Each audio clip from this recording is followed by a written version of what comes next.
Bismillahirrahmanirrahim. Assalamualaikum warahmatullahi wabarakatuh. Innal hamdalillah nahmaduhu wa nasta'inuhu wa nastahdihi wa nastaghfiruh wa na'udzu billahi min shururi anfusina wa min sayyiati a'malina. May yahdihillahu fala mudilla lahu wa may yudlil fala hadiya lahu. Asyhadu an la ilaha illallah wa asyhadu anna Muhammadan 'abduhu wa rasuluh. Qala Allah subhanahu wa ta'ala, qalu subhanaka la 'ilma lana إلا ما علمتنا إنك أنت العليم الحكيم. قال رب اشرح لي صدري ويسر لي أمري واحلل عقدة من لساني يفقهوا قولي. وقال النبي صلى الله عليه وسلم فإن أصدق الحديث كتاب الله وخير الهدي محمد صلى الله عليه وسلم وشر الأمور محدثاتها وكل محدثة بدعة وكل بدعة ضلالة وكل ضلالة في النار أو كما قال النبي صلى الله عليه وسلم. أما بعد. Tuan-tuan dan puan yang dirahmati Allah Subhanahu wa taala, alhamdulillah, syukur pada Allah Subhanahu wa taala, pada malam ini kita dapat lagi bersama-sama untuk kita teruskan pengajian kita berkaitan dengan kitab kita, iaitu kitab Al-Arba'un Al-Manawiyah, berkaitan dengan adab-adab sesama manusia dan juga sesama makhluk Allah Subhanahu wa taala. Bab ke-32, bab 33, adab dengan haiwan. Kata muallif rahimahullahu taala, saya meriwayatkan hadis dalam bab ini daripada guru saya Syekh Al-Musnid Datuk Muhammad Fuad bin Haji Kamaluddin Al-Maliki, Rembau Negeri Sembilan, dengan sanad yang bersambung kepada Qurrah bin Iyas, bahawa seorang lelaki berkata, "Wahai Rasulullah, aku ingin menyembelih seekor biri-biri sedangkan aku mengasihaninya." Rasulullah SAW berkata, sekiranya engkau mengasihani bibi tersebut, maka Allah mengasihanimu. Hadis sahih wa Imam Ahmad dalam musnadnya, nombor hadis 15592.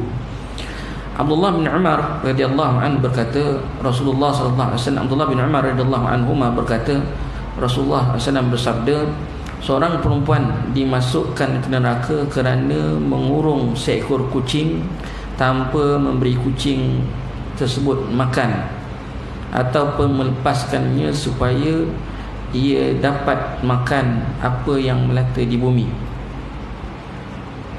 Hadis riwayat Bukhari, nomor hadisnya 3318. Yang ketiga daripada hadis Khalid bin Ma'dan menyandarkan kepada Rasulullah SAW. Hadis ini hadis marfu'. Sesungguhnya Allah itu bersifat lemah lembut dan sukakan kelembutan. Dia memberikan pertolongan kepada apa yang dilakukan dengan lemah lembut tanpa memberikannya kepada apa yang dilakukan dengan kekerasan. Apabila kamu menunggani haiwan-haiwan yang tidak diberikan keupayaan untuk berkata-kata ini, biarkanlah mereka berhenti di tempat-tempat perhentian. Apabila kamu melalui kawasan yang tandus, laluilah ia dengan cepat supaya haiwan-haiwan itu selamat. Hendaklah kamu mengadakan perjalanan pada malam hari, kerana bumi itu dilipat, iaitu jarak yang jauh menjadi pendek pada waktu malam, bukannya pada waktu siang. Jangan kamu memasang kemah di atas jalan, kerana ia adalah tempat laluan binatang tunggangan dan tempat tinggal bagi ular-ular. Hadis sahih wa Imam Malik dalam kitab Muwatta, nomor hadisnya 2808. Tuan-tuan mati Allah Subhanahu wa taala, kita ada dalam bab 33 ini adab dengan haiwan. Tiada larangan dalam Islam untuk membeli haiwan yang jinak di dalam Islam. Bahkan ia merupakan satu yang diharuskan. Apa yang dilarang adalah berlebih-lebihan, membazir dan melakukan perkara yang dilarang oleh syariah dalam urusan ini. Sebagai contoh, lalai dengan menunaikan ketaatan disebabkan membela binatang, membelanjakan wang yang berlebihan untuk penjagaannya, atau menyebabkan kemudaratan kepada binatang itu sewaktu bermain dengannya. Selain daripada kita kata kita hidup ini, tuan-tuan mati Allah Subhanahu wa taala, ada lagi satu makhluk Allah yang namanya haiwan. Haiwan yang Allah jadikan dekat atas muka bumi ni sebahagiannya adalah untuk kita makan. Sebahagiannya lagi kita kata adalah fungsinya masing-masing yang Allah jadikan. Kalau tak ada binatang ni, makanya tuan-tuan mati Allah Subhanahu wa taala, sesuatu kitaran itu tidak akan mungkin terputus. Ada sebab kenapa Allah jadikan nyamuk, ada sebab Allah jadikan virus, ada sebab Allah jadikan khinzir, ada sebab Allah jadikan anjing. Semuanya ada sebab, ada hikmah. Kenapa, mengapa, semua ada hikmah. Sama ada hikmah itu kita tahu ataupun tidak. Makanya tuan-tuan mati Allah Subhanahu wa taala, kita ada adab dengan haiwan-haiwan ini.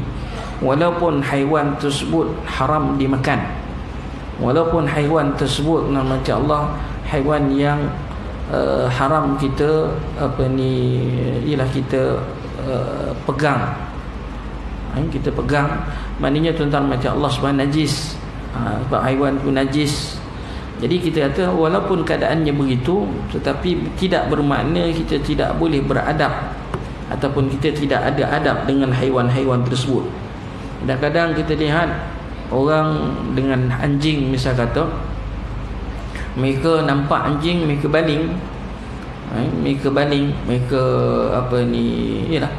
baling batu, baling kayu, sehingga menyebabkan kecederaan kepada anjing tersebut. Sedangkan dalam hadis Nabi SAW, Nabi sebut fi kulli kabidin ratbatin lahu ajr. Setiap benda bernyawa kita tolong, kita bantu dia, kita dapat ganjaran dari Allah Subhanahu wa taala. Cuma kalau dalam fatwa-fatwa, bila orang tanya, bila ulama ditanya berkaitan dengan anjing, tuan-tuan, ingat lagi Syekh kami dulu pernah ditanya tentang anjing ini, beri makan kepada anjing. Ia satu perkara yang baik untuk memberi makan kepada binatang, hatta beri makan kepada anjing sekalipun. Cuma anjing ni kita tahu kat rumah kita, nama Allah Subhanahu wa taala, kita dilarang membeli anjing. Itu jelas dalam nas kita, Nabi larang kita beli anjing dalam rumah. Nabi sebut dalam hadis dia, malaikat tidak akan masuk di rumah yang ada anjing dan juga di rumah yang ada patung. Malaikat tak masuk, tuan-tuan. Maka ada larangan itu. Tapi tidaklah kita terhalang daripada memberi makan anjing. Cuma anjing ini, kata Syekh kami dulu, dia kalau kita bagi kat depan rumah, kita bagi kat rumah, dia akan jadi penghuni setia. Dia akan jadi, maknanya dia akan duduk kat depan, time makan dia akan datang, ataupun dia akan duduk je jaga. Maka menyusahkan kita nanti. Lebih-lebih lagi kita tahu wulughul kalb, maknanya anjing tadi, air liurnya apabila dia najisnya ataupun sewaktu dengannya, bila terkena pada pakaian kita, pada tempat, pada badan kita ataupun sewaktu dengannya, hendaklah disertu. Saya tak gunakan samak, samak lain, sertu. Maknanya perlu dibasuh dengan 7 kali. Yang ataupun maknanya dibasuh, dipanggil najis yang mughallazah. Ulahunna bit-turab. Yang pertama dibasuh dengan air yang bercampur dengan tanah, dan bakinya dibasuh dengan air yang suci, yang bersih, katakan. Idza walagha al-kalbu fi ina'i ahadikum falyaghsilhu sab'an ulahunna bit-turab. Dalam hadis Nabi sallallahu alaihi wasallam, apabila anjing menjilat bijana bekas minuman kamu, maka basuhlah sebanyak 7 kali. Yang pertama dibasuhkan dengan air yang bercampur dengan tanah. Itu dalam hadis sahih, Nabi dah sebut dalam Allah. Maka guru kami kata, Syekh kami dia kata, bagilah makan jauh sikit daripada rumah. Jauh sikit daripada rumah, supaya mereka tidak sentiasa berada depan rumah kita dan menyukarkan kita untuk bergerak ataupun untuk menyentuh satu-satu something yang berada dekat berhampiran dengan rumah kita. Bagi makan jauh sikit, katakan. Dan ada pahala. Kita tengok dalam hadis-hadis Nabi SAW, bagaimana seorang perempuan yang yang baghiyah, dia panggil imra'ah baghiyah, seorang perempuan pelacur, bila mana dia bantu seekor binatang seekor anjing yang dalam keadaan haus, dia turun bawah ambilkan air untuk anjing yang sedang kehausan itu, lalu Allah ampunkan dosanya. Allah ampunkan dosa keseluruhannya, tuan-tuan rahmati Allah Subhanahu wa taala. Jadi kita kata bukan bermakna binatang itu binatang yang najis, kita boleh cederakan dia, kita boleh aniaya dia ataupun sewaktu dengannya, tidak. Ada batas-batas, maknanya ada tahap yang mana kita boleh bunuh. Memang Nabi sebut dalam hadis-hadisnya khamsun yuqtalna fi hil wal haram. Ada binatang-binatang yang memang kita boleh bunuh walaupun dalam keadaan sama ada kita di tanah haram ataupun di tanah halal. Contohnya ular ataupun tikus, menyatakan sewaktu dengannya. Begitu juga kalbul aqur, maknanya anjing yang gila, harus kita bunuh. Tetapi hatta dalam adab kita bertaamul ni, tuan-tuan mati Allah, dengan binatang, Nabi kata iza qataltum fa ahsinul qitlah. Apabila kamu nak bunuh binatang sekalipun, kita nak bunuh binatang itu, maka ihsanlah kamu dalam membunuh. Nak bunuh pun kena ihsan. Apa maksud ihsan? Ihsan ni pun maksud dia, tuan-tuan. Ihsan ini ialah membunuh dengan bunuhan yang paling cepat dia boleh mati. Itu maksud ihsan dalam membunuh. Menyembelih pun kita kena ihsan. Ihsan dalam menyembelih, pisau kena tajam. Pisau tak boleh tak boleh tumpul. Pisau kena tajam. Kalau boleh sekali terus putus, dalam hati Allah. Tidaklah berkali-kali kita tu berkali-kali tu nampak macam pisaunya tu tumpul. Kalau pisau tu tajam, tarik sekali je dah boleh terputus dalam hati Allah. Sebab tu ulama sebut dalam hati Allah Subhanahu wa taala, ihsan itu paling cepat boleh bunuh, katakan. Kalau paling cepat boleh sembelih, katakan, itu dengan pisau yang tajam. Maka dan binatang ini tidak boleh kalau ikutkan hukum, maknanya ada larangan membunuh binatang tadi dengan menggunakan api, katakan. Tapi kita lihat ada binatang-binatang yang Allah Ta'ala mungkin dengan cara api itu lebih berkesan, cepat. Macam orang tebuan kan, yang kalau bomba buatlah, katakan, tebuan mereka gunakan api untuk cepat, katakan, dia terbakarkan dia punya sarang dia tu. Mungkin itu cara paling cepat. Tapi kalau nak menyeksa binatang, kalau dah tangkap tikus, misalnya kata geram punya tikus, dia rendam, angkat, rendamkan tikus tu dalam sangkar, dalam air, selang beberapa minit dinaikkan. Waktu hidup dari kawan tu, bendam lagi, naik baik. Itu seksa, itu menyeksa namanya. Maka bila menyeksa tentang mati Allah, dia berdosa, termasuk dalam berdosa. Kerana apa? Kerana Nabi SAW sebut dalam hadis dia, fi kulli kabidin ratbatin lahu ajar. Setiap benda yang bernyawa, kita buat ihsan kat dia, kita dapat pahala. Dan sebaliknya lah, mafhum mukhalafah dia, mafhum membentuk dia. Sebab kita faham sebalik nas itu, maknanya kalau orang buat anaya kepada binatang, dia akan mendapat dosa, katakan. Kucing kita sepak, kucing kita buang daripada tempat tinggi 4 tingkat ke 10 tingkat, kita lemparkan ke bawah ke, makanya tuan-tuan mati Allah Subhanahu wa taala di situ akan mengundang dosa. Kita akan lihat nanti tuan-tuan mati Allah beberapa hadis Nabi sallallahu alaihi wasallam. Dalam hadis yang pertama disebut, tuan-tuan mati Allah Subhanahu wa taala, Rasulullah sallallahu alaihi wasallam, dia kata, disebut dalam hadis ini, Qurrah bin Iyas, bahawa seorang lelaki berkata, wahai Rasulullah, aku ingin menyembelih seekor biri-biri sedangkan aku mengasihani.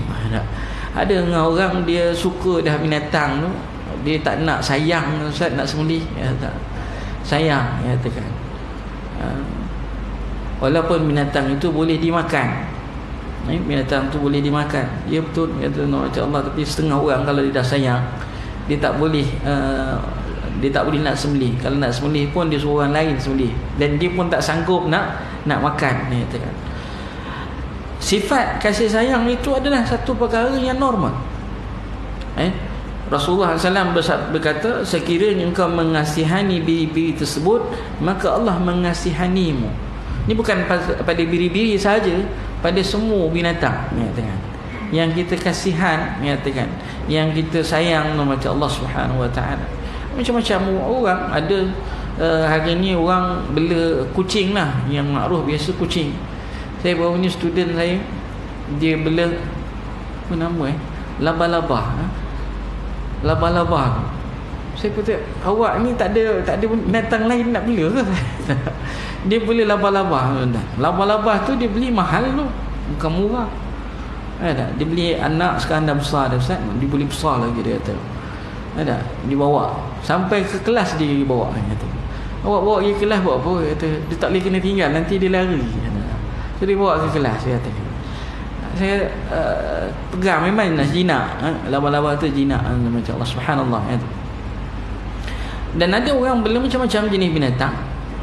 Kalau dekat negara Arab, tengok dalam TikTok, dalam video kan, dia bukan bela binatang yang jinak tu, binatang yang harimau lah, binatang singa lah, katakan.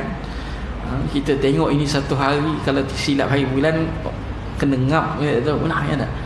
Wallahu a'lam, katakan. Setengahnya apa pun macam Allah, dari sudut hukum, membela binatang buas itu, kalau ia boleh beri mudarat kepada kita, maka Allah sebut dalam Al-Quran, wala tulqu bi aidikum ila tahlukah, jangan kamu campakkan diri kamu dalam kebinasaan. Binatang buas memang sifat dia buas, katakan. Silap hari bulan satu hari itu, macam Allah, macam-macam boleh berlaku. Tapi ialah sikap setengah orang, maknanya dia suka buat benda pelik-pelik. Dia suka benda pelik-pelik, macam Allah lain daripada yang lain, ataupun macam Allah Subhanahu Wa Taala nak menunjukkan kehebatan dia, kekayaan dia, atau sewaktu dengannya. Itu nanti balik kepada, katakan, perkara-perkara yang konsepnya asalnya bercanggah dengan syariat, katakan. Kata nak bela harimau, bela nak jadikan binatang yang yang disayangi, yang boleh dibuat guling dan sebagainya, tuan-tuan macam Allah, itu bukan yang murah belanjanya, katakan. Perbelanjaannya melampau. Ada orang bela kucing macam Allah Subhanahu Wa Taala, kucingnya harga berpuluh ribu kadang-kadang. Maknanya makanan kucing itu lebih mahal daripada makanan yang dimakan oleh manusia, katakan. Kenapa nak lebih buat? Mungkin sebab macam Allah, saya ada duit, Ustaz, ni, katakan. Duit dah tak tahu nak buat apa, duit tak tahu nak buat apa dah, katakan. Mungkin, katakan. Tapi walau bagaimana sekalipun, membelanjakan wang yang berlebihan untuk penjagaan itu, tuan-tuan, juga dianggap sebagai perkara yang dilarang oleh syarak, katakan. Dilarang oleh syarak, satu pembaziran, katakan. Satu pembaziran. Wallahu a'lam. Jadi tuan-tuan macam Allah Subhanahu Wa Taala, dalam hadis yang pertama ni, Nabi sebut, jika kamu mengasihani sesuatu binatang itu, Allah akan mengasihani kamu, katakan. Maka janganlah kita macam Allah Subhanahu Wa Taala mencederakan binatang-binatang tadi, ataupun menganiaya binatang-binatang tanpa sebab, katakan. Tanpa sebab. Kita dengar kadang-kadang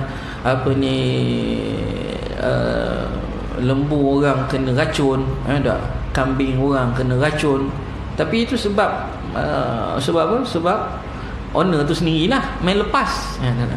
Patutnya yang dimarahnya owner tu, katakan. Bukannya binatang tu, binatang nama pun binatang. Sama juga macam kita bela kucing dan sebagainya, katakan. Maknanya jangan sampai kucing kita berak ke rumah jiran ke, ataupun sewaktu dengannya, katakan. Wallahu a'lam. Jadi tuan-tuan macam Allah Subhanahu Wa Taala, bila kita sayangi binatang, Ingat kaedah dia, Allah akan mengasihani kita. Kita maknanya jika sebaliknya, jika kita kasari, kita risau, di sana akan mengundang kemurkaan Allah Subhanahu wa taala. Itu hadis yang pertama. Kita lihat hadis yang kedua. Abdullah bin Umar radhiyallahu anhu berkata, Rasulullah SAW bersabda, seorang perempuan dimasukkan ke neraka kerana ia mengurung seekor kucing tanpa memberi kucing tersebut makanan. Tanpa memberi kucing tersebut makanan atau melepaskannya supaya ia dapat makan apa yang melata di atas bumi Allah Subhanahu wa taala. Dia dah bela, kemudian dia tak bagi makan, kemudian dilepaskan mana-mana entah macam Allah untuk mencari makan dengan sendiri katakan. Lalu kadang-kadang ada setengah tu macam kita lah katakan, dekat surau kita kadang-kadang ada orang suka buang kucing kat surau kan, katakan suka buang kucing kat surau. Mungkin dilihat macam kat surau ni ada makanan apa semua, maka dia letak kat surau katakan.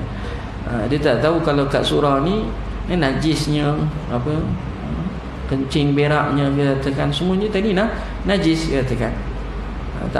Makanya tuan-tuan macam Allah Subhanahu wa taala, kita kena perhatikan baik-baiklah perkara itu. Kalau tak nak, kita ada bahagian-bahagian yang menerima kucing-kucing tadi, macam Allah bagilah. Ada orang tanya saya, Ustaz, boleh ke kita gembirikan kucing-kucing tersebut? Ada sebagian ulama kata tak benarkan. Maknanya mengembirikan kucing itu seolah-olah menzalimi binatang katakan. Saya bukan nak zalim dia Ustaz, tapi anaknya banyak. Kejap kang beranak katakan, saya pun tak larat nak bela banyak katakan. Ada banyak sangat kucingnya, nanti dah jadi rumah kucing dah.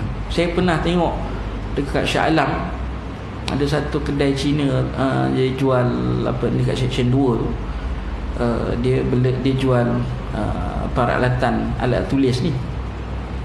Satu hari saya tengok ada kucing cantik kat rumah, kat kedai dia. Oh, you bela kucing ya? Atau ya, saya bela kucing. Berapa ekor ada? Rupanya lebih 100 ekor kat belakang. Dalam kedai tu, separuh kedai dia letakkan kucing saja. Dia kata, ni kucing you bela, you beli ke tak? Semua kucing-kucing yang ada kat jalan tu semua diambil, disimpan kat belakang, diberikan makanan apa. Subhanallah. Allah, kita kata hatta kita kata bila manusia, orang kafir pun kalau dia mengasihani binatang, Allah akan beri juga kebaikan untuk dia dekat dunia. Bukan kebaikan itu tertakluk kepada orang Islam apabila dia buat baik saja, tidak. Allah sifatnya Ar-Rahman, yang maha pemurah. Pemurahnya Allah Subhanahu wa taala, dia beri kepada semua sekali, sama ada orang Islam maupun orang kafir. Kalau dia tak ada sifat Rahman kepada orang kafir tak boleh hidup. Orang kafir tak boleh hidup atas muka bumi Allah Subhanahu wa taala. Cuma membezakan kita orang Islam dengan orang kafir, esok dekat akhirat. Wa kana bil mu'minina rahima. Esok dekat akhirat, sifat Allah Rahman itu, Rahim itu terkhusus kepada orang-orang yang beriman saja, tidak pada orang kafir. Sebab tu saya tunggu takjub. Bukan setakat bagi makan, tuan. Bukan setakat bagi makan, dia bagi ubat semua, injection. Cantik-cantik dah kucing. Dia kata ni kucing-kucing semua dah dulu kena kurap apa semua, tuan. Tapi dia jaga. Separuh kedai dia tu dia letakkan kucing. Tapi malam hari dia lepaskan lah. Dia lepas sebab dia dalam kedai kan, terperap dia dalam tu pun tak boleh juga kan. Jadi dia malam dilepaskan. Nanti kucing tu akan balik kebalik ke rumah. Ada masa-masa dia akan balik untuk makan dan sebagainya. Dia tak lari dah, kucing tu tak lari. Dia tahu tempatnya. Jadi masya-Allah nyatakan. Ada setengah orang memang dia suka bela. Tengok saja Abu Hurairah radhiyallahu anhu sehingga digelar sebagai bapa kucing, tuan. Hurairah nyatakan. Dia dikatakan wallahu alam, dia ni bawa kucing masuk kat dalam dia punya kom dia, kat dalam. Kan orang Arab ni macam Sudan punya jubah, dia panjang, dia besar kat sini. Jadi dalam majlis bersama dengan Nabi tu, dia masukkan kucing kat dalam, dengar majlis bersama dengan Nabi, dengar bunyi kucing miau miau miau kan, katakan. Lalu digelarlah Abu Hurairah sebagai Abu Hurairah, katakan bapa kucing. Ini nama Allah Subhanahu wa taala, binatang yang kalau kita bela, jangan sampai tak diberi makan. Jangan sampai tak diberi makan. Kena beri makan, katakan. Dia binatang ni pula kadang-kadang macam kucing, bukan tak diberi makan, diberi makan, tapi dia sifat dia, jenis binatang kucing ni dia jenis bebas kan. Pada asalnya dia bebas, kecuali kucing-kucing yang mahal-mahal tu, yang kucing cantik tu, dia jenis kucing dalam rumah, katakan. Dia tak bergerak pun, katakan. Makanya tuan-tuan mati Allah, kalau kucing yang biasa keluar, kita simpan dalam sangkar, dia cepat, dia nak mengiau je. Mengiau ni tadi bukan sebab dia lapar, tapi sebab dia nak bebas, nak keluar, katakan. Dia nak keluar. Jadi ada macam-macam perangai kucing tu, kita kena faham lah. Kata kalau bela kucing, kita kena faham tuan-tuan macam. Baik. Jadi tuan-tuan, jangan sampai tak beri makan. Jangan sampai tak beri makan. Itu masuk dalam bentuk siksaan. Dalam bentuk siksaan. Ataupun melepaskannya supaya ia dapat makan makanan, dia dapat makan apa yang melata di bumi. Asalnya kita bela, tapi tak nak kita buang. Tak boleh lah, katakan. Tak boleh lah macam tu, katakan. Kalau boleh, katakan, belilah apa pun mati Allah. Ingat hadis yang pertama, kalau kita kasihani binatang, Allah akan mengasihani kita. Ada jenis kucing ni pula, jenis macam yang kucing-kucing yang melata ni tuan-tuan, kalau kita sangkakan dia akan cepat sakit. Ada cepat sakit pun ada juga macam tu. Kalau dia sakit, tak salah untuk kita ubat dia. Pergilah bawa di klinik untuk ubati dia supaya dia sihat kembali. Sebab itu ingat tuan-tuan Allah Subhanahu wa taala, Khalid bin Ma'dan dan menyandarkan kepada Rasulullah SAW, Allah sifatnya latif, dan dia suka kepada perkara yang dia sukakan kelembutan. Dia memberikan pertolongan kepada apa yang dilakukan dengan lemah lembut, tanpa memberikannya kepada apa yang dilakukan dengan kekerasan. Ikan ni binatang ni semualah, umumlah yang kita bela, termasuk ikan. Ada orang bela ikan kat rumah dalam akuarium. Ada orang macam-macam. Ihsan itu tetap kena ada dalam kita membela binatang. Ihsan itu kena ada. Macam mana sekalipun kita kena bersifat ihsan dalam setiap kali kita membela binatang. Apabila kamu menganggap haiwan-haiwan itu tidak diberikan keupayaan untuk berkata-kata ini, biarlah mereka berhenti di tempat-tempat perhentian. Kalau kita ada kuda, kita tunggang dia, kita gunakan untuk tunggangan, kita gunakan untuk pergi ke satu tempat dan sebagainya, unta atau kuda lah, katakan kambing, lembu ke, kita gunakan untuk membajak ataupun sewaktu dengannya. Janganlah kita kerjakannya, ataupun jangan bagi dia bekerja untuk tempoh masa yang lama. Binatang pun ada masa untuk dia rehat, katakan. Berilah kerehatan yang sepatutnya kepada binatang tadi. Sebab itu Nabi sebut dalam hadis ni, dia kata biarlah mereka berhenti di tempat-tempat perhentian. Ada tempat-tempat perhentian. Apabila kamu melalui kawasan yang tandus, lalu ia dengan cepat supaya haiwan-haiwan itu selamat. Kalau kita lalu kawasan yang tak ada air, tak ada pokok, tak ada apa semua, kita geraklah cepat. Sebab tu Nabi sebut dalam hadis ni, katakan sebaiknya kalau perjalanan kita dengan binatang tadi, kita jalan waktu malam. Kita jalan waktu malam. Hendaklah kamu mengadakan perjalanan pada malam hari kerana bumi itu dilipat. Maksud bumi kan bumi itu dilipatnya tak, tetapi jarak yang jauh menjadi pendek pada waktu malam. Kita tak sedar, dah sampai dah, katakan. Malam tu lebih ada setengah orang memang suka berjalan waktu malam, gerak waktu malam. Malam lebih cepat. Kenapa? Sebab dalam hadis ini disebut perjalanan pada malam hari, hendaklah kamu mengadakan perjalanan pada malam hari kerana bumi itu dilipat, iaitu jarak yang jauh menjadi pendek. Wallahu a'lam. Bukannya pada waktu siang.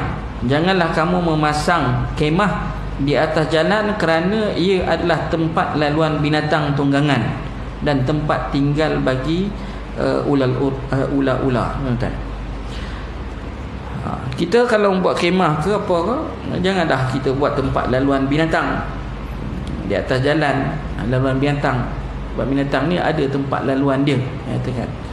So elakkan daripada kita buat kemah di atas jalan, di atas tempat laluan binatang, ataupun sewaktu dengannya, kerana dia akan mengundang kemudaratan. Atas jalan kita buat kemah, orang nak lalu tak perasan, tak nampak, dilanggarnya kita. Binatang pun sama juga. Dah tempat laluan dia, siapa yang salah? Kita lah yang salah. Tak. Begitu juga ular. Ular pun adalah tempat laluan-laluan dia. Sebab tu orang bila masuk hutan, dia tahu, ni tempat ni tak boleh, tak boleh kemah. Sini tempat laluan gajah, sini tempat laluan harimau, sini tempat laluan singa, sini tempat laluan ni. Jadi dia pilih tempat yang sesuai untuk berkemah. Jadi tuan-tuan mati Allah Subhanahu wa taala, binatang, antara yang kita boleh ambil, pengajaran yang kita boleh ambil daripada hadis ini, kita diperintahkan untuk berlaku ihsan terhadap setiap sesuatu, sama ada manusia, haiwan ataupun tumbuh-tumbuhan. Ini kerana setiap satu daripadanya mempunyai kepentingan dalam memelihara keseimbangan alam sekitar.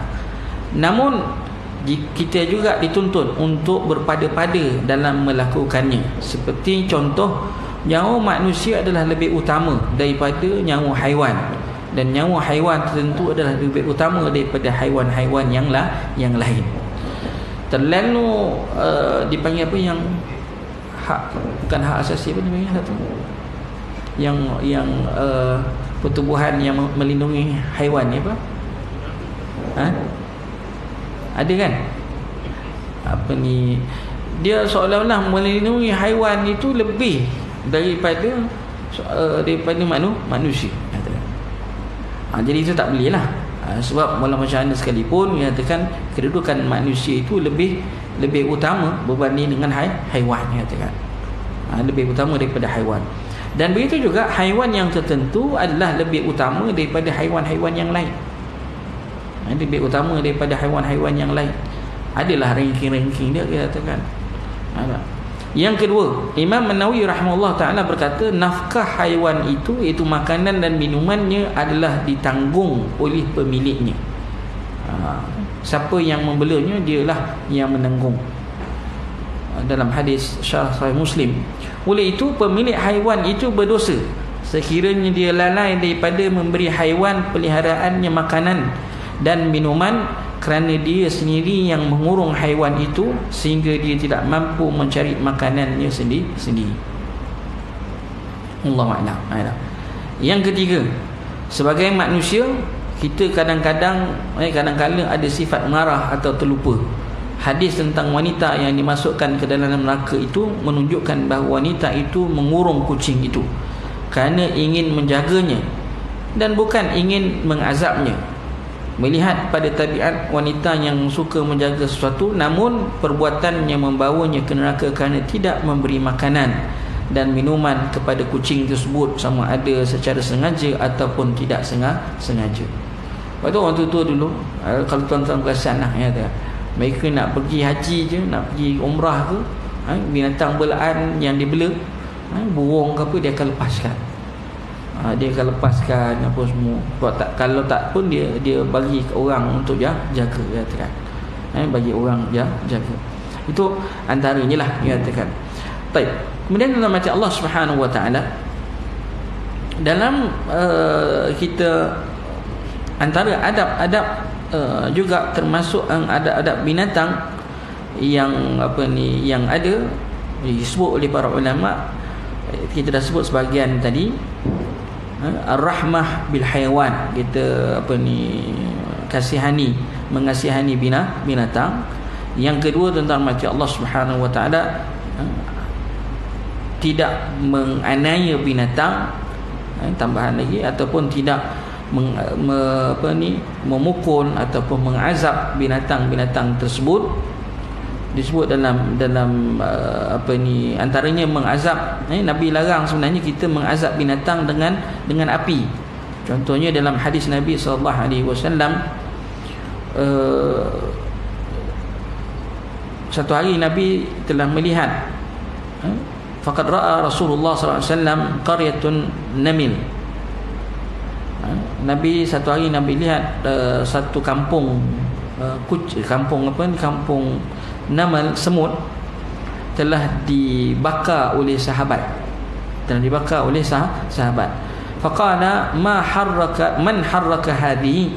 Maka Nabi pun berkata, siapa yang telah membakar kampung semut ini? Faqalu nahnu, kami ya Rasulullah. Qala innahu la yanbaghi an yu'adziban nar illa rabbun nar. Sesungguhnya tidak layak untuk siapa-siapa mengazab sesuatu dengan api kecuali Allah Subhanahu wa taala. Itu dalam hadis riwayat Abu Dawud mati Allah. Wallahu a'lam. Kemudian mati Allah Subhanahu wa taala, antara yang kita kata yang disebut lagi oleh para ulama ialah kita jangan memisahkan binatang tadi anaknya dengan ibunya, anaknya dengan ibunya, sehingga tamat tempoh. Kalau nak pisahkan pun macam Allah, maknanya dah orang istilahnya dipanggil cerai susu lah, nyatakan dah cerai susu tu okey lah, nyatakan nak pisahkan semua binatang.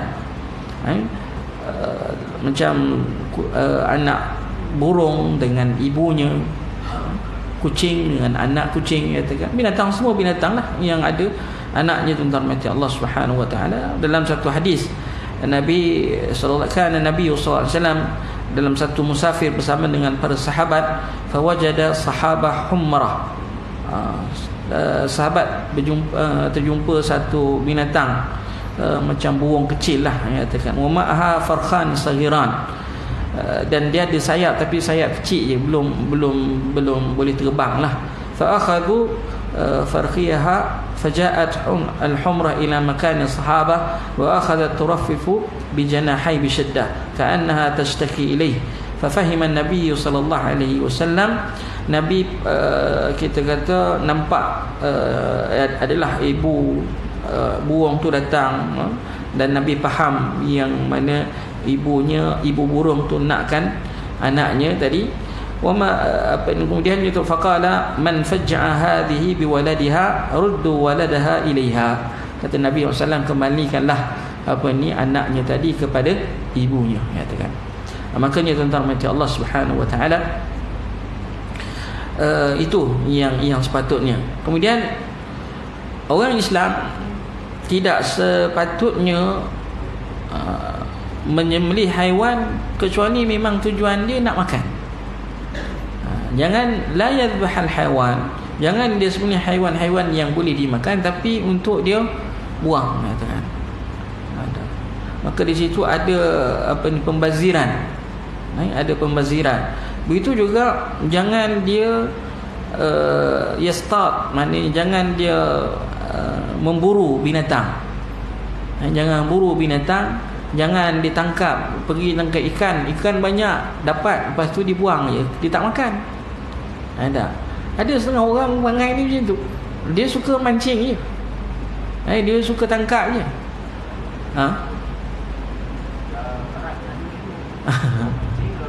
Dia mancing, dia kalau mancing lepas tu dia lepas tu okeylah, katakan.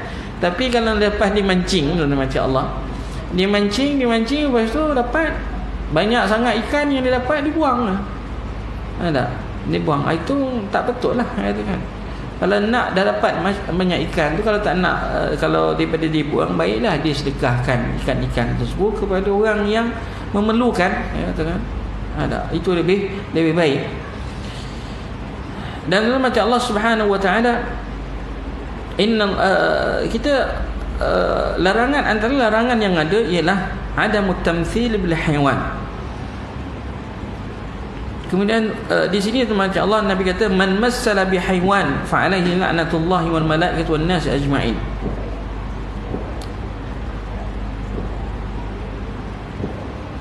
Orang Islam la yu'dhil haiwan bi qat'i adanihi. Nah, waktu tu si azan dulu.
Kemudian tuan-tuan Allah Subhanahu wa taala, Nabi larang kita membuat patung binatang lah, ya, kan?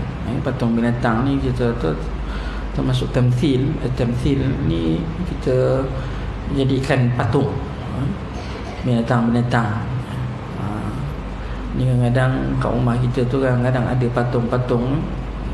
Kita dah lihat, saya dah dengar, dah beritahu tadi hadis Nabi SAW. Nabi menjelaskan bahawa malaikat tidak akan masuk rumah yang di dalamnya ada patung dan juga ada anjing. Itu adalah larangan Nabi SAW. Wallahu a'lam. Kemudian tuan-tuan Allah Subhanahu wa taala, antara yang adabnya kita dengan binatang ialah kalau binatang ni sakit, maka sebaiknya kita boleh kita digalakkan untuk merawat binatang tersebut. Kita digalakkan merawat binatang tersebut. Wallahu a'lam. Tadi saya sebutkan hadis Nabi SAW, 5 binatang yang boleh kita bunuh. 5 binatang yang kita boleh bunuh dalam keadaan halal ataupun dalam ketika berada di tanah haram. Yang pertama disebut al-fa'rah, tikus. Ada binatang-binatang ini dipanggil binatang yang fawasik, dipanggil. Yang pertama dipanggil al-fa'rah, tikus. Makruflah tikus ni kan, apa ni, binatang yang apa ni, memudaratkan. Yang kedua nama Allah al-hid'ah. Al-hid'ah ini ada sejenis apa ni, helang yang jenis dia mencuri makanan orang. Saya pernah tengok helang paling besar, dia boleh bawa, dia boleh tangkap rusa. Besar katakan. Kalau dekat negara Arab ni, dia boleh bawa terbangkan budak umur 4 tahun 5 tahun ni, dia boleh, dia cengkam dia dekat dia punya apa, dekat sini kan, dia boleh bawa terbang. Kalau rusa dia boleh buat, dia boleh apa, dia boleh angkat. Ini kan budak umur 4-5 tahun kan. Al-hid'ah juga ada jenis apa, helang ini dia panggil helang api, dia panggil helang api. Satu kajian dibuat di Australia, kenapa kebakaran apa ni cepat merebak. Antaranya ialah sikap, bukanlah sikap, kita katakan memang dibantu, api itu tersebar dengan sebab burung helang. Burung helang ni dia bawa kayu-kayu yang dah bara tadi, yang jadi api tu, dia bawa, dia pergi sebarkan supaya pembakaran itu cepat. Wallah a'lam. Sebab itu Nabi SAW benarkan kita bunuh apa ni, helang ni, jenis-jenis helang, bukan semualah, jenis-jenis helang, dia ada jenis-jenis dia.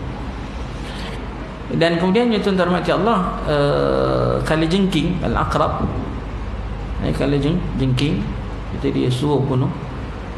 Dan kemudian dia seterusnya tuan-tuan disebut lagi dalam hadis Nabi SAW, kalbul aqur, anjing gila. Dan yang terakhirnya ialah Nabi sebut al-ghurab. Al-ghurab ni gagak. Gagak pun kita boleh bunuh, tak ada masalah. Kita pun kadang-kadang di Kelang ni PBT pun ada apa ni, dia tembak, datang tembak gagak kan. Wallahu a'lam. Jadi binatang-binatang ni harus, dalam yang lain ialah ular, dan hadis-hadis yang lain ada juga ular, binatang yang boleh beri mudarat kepada kita. Ada binatang yang memberi mudarat kepada kita yang harus kita bunuh. Tapi kalau dia tak kacau kita jangan kacau dia. Itu je lah. Berbeza dengan binatang-binatang tadi. Ada juga sabit dalam hadis-hadis yang lain, cicak, Nabi suruh kita bunuh cicak. Ada. Tapi walaupun dia suruh kita bunuh, janganlah kita aniaya dia. Kita aniaya cicak tu, kita kerat ekor dia dulu, lepas tu potong kaki dia ke. Janganlah buat macam tu. Nak bunuh terus.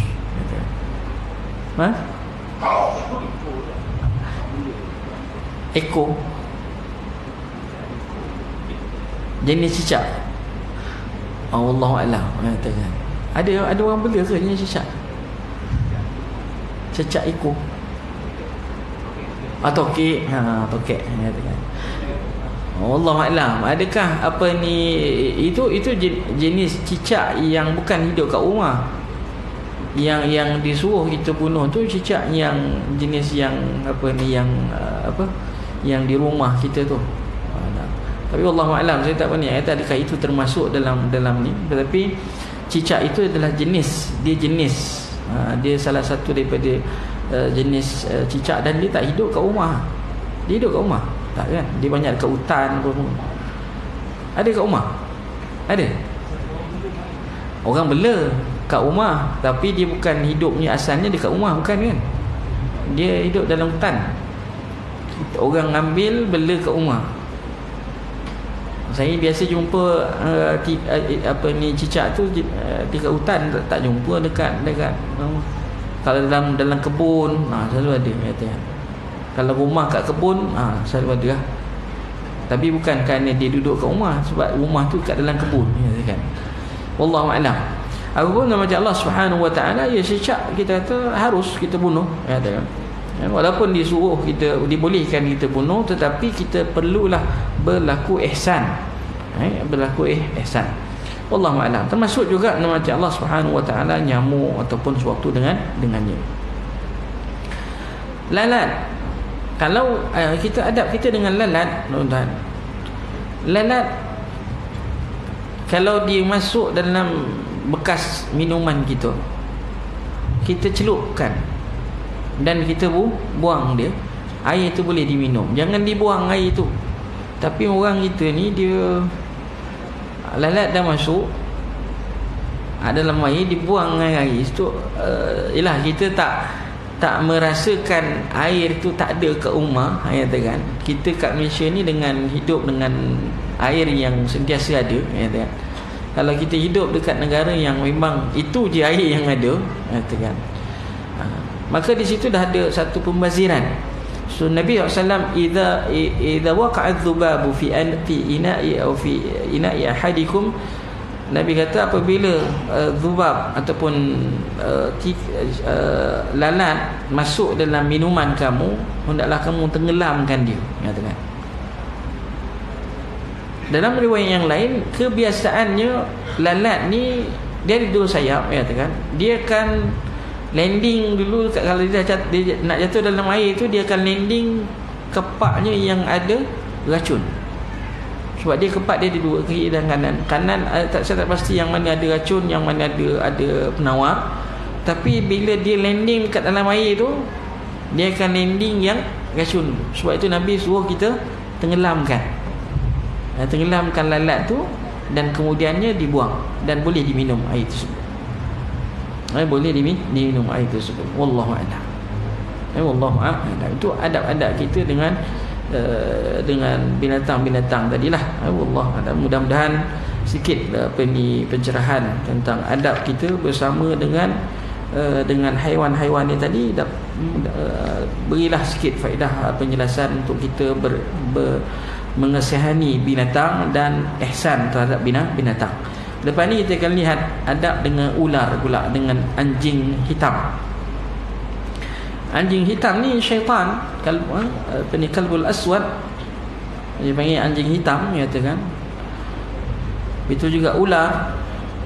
adab ular masuk rumah, macam mana kita nak bertaamul, bermuamalah dengan ular yang masuk ke rumah. Jangan dibunuh terus. Ada. Sebab ular kalau masuk dalam rumah, sama ada ular betul ataupun jin, tu je kata.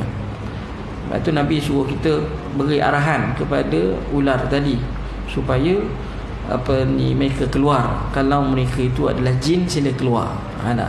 Kalau kau bukan jin, mana kalau binatang, aku bunuh. Ada. Maknanya kita dibenarkan bunuh binatang tadi. Dikhawatiri tuan-tuan macam Allah Subhanahu Wa Taala, kita kata kalau kita terus bunuh, maka takut yang kita bunuh tu bukan ular tetapi dia adalah jin. Silap hari bulan kita juga teraniaya dengan sebab pembunuhan yang kita lakukan. Seperti mana yang berlaku ke atas sahabat Nabi. Dia balik daripada satu peperangan, dia tengok isterinya dia kat luar. Maknanya dia lalu marah kepada isterinya kenapa keluar daripada rumah. Tapi isterinya kata dekat dalam, tengok dulu kat dalam apa yang ada. Tengok-tengok ada ular. Keluarkan pedang terus bunuh ular tu. Kata yang meriwayatkan hadis tersebut, dia tak tahu siapa yang mati dulu, kata kan. Maknanya dia ada balas. Dia membalas tentang mati Allah. Itu yang kita tak nak. Maka sebab itu Nabi arahkan itu supaya beri arahan dulu. Arahan kepada binatang dan ular tadi supaya keluar. Kalau kau jin, baik kau keluar. Kalau tak, aku bunuh. Kita bagi arahan dalam bahasa Melayu je. Kalau kau bahasa Arab, takut dia tak faham. Kalau Jawa, cakap Jawa lah. Kalau kampung Jawa, kalau memang kawasan tu semua Jawa, kena cakap Jawa. Dia keluar tu. Hilang tak ada. Kalau dia hilang lah. Tapi yang saya pernah alami sendiri, memang dia keluar. Saya buat sendiri kat rumah, ular masuk dalam rumah, siap dengan kayu lah ni. Kau tak keluar, baik, kalau kau jin, baik kau keluar. Kalau tak keluar, aku bunuh. Habis 3 kali dia keluar.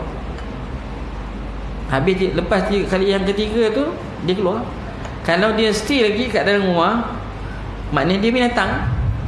Dia bukan jin. Sebab binatang tak faham.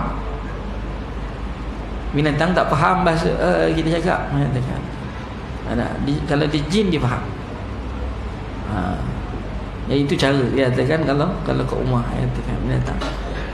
So tak semestinya ular hitam, mungkin ular jenis lain, as long as ular ke, ataupun binatang-binatang yang pelik yang masuk ke rumah, misalnya kata pelik, tak pernah nampak binatang ni, atau jenis-jenis binatang berbisa ke, atau sewaktu dengannya masuk dalam lipan besar tu, katakan boleh je kita nak gunakan, baik keluar. Kalau tak keluar, bunuh.